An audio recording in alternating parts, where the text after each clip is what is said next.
Je suis dans un collectif qu'on a créé avec d'autres blogueurs au Burundi et qui regroupe 70 blogueurs. On a fait déjà un travail qui est un travail assez apprécié au niveau du pays et aussi au niveau international. Nous sommes venus pour trouver un outil, une application, un site web de comment garder en mémoire les mouvements sociaux qui naissent parce que derrière il y a toute une culture qui naît, il y a des slogans et nous pensons trouver une solution par rapport à cette problématique. Bon, pour moi c'est important déjà parce que j'habite dans un pays où la mémoire elle n'est pas vive comme on le dit ici et on a tendance à dire on oublie trop ce qui s'est passé.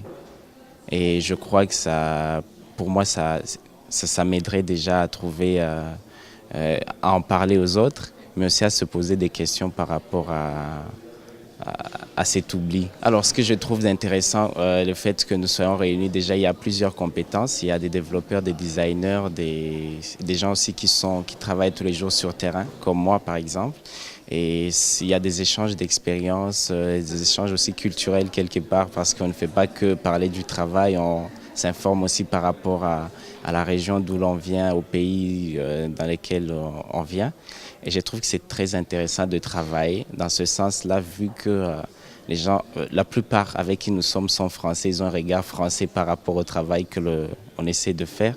Et moi, j'apporte aussi un petit peu un regard burundais ou africain quelque part parce qu'on n'a pas les mêmes réalités, on ne connaît pas les mêmes réalités, on ne connaît pas les mêmes problèmes aussi, on n'a pas les mêmes revendications à la fin.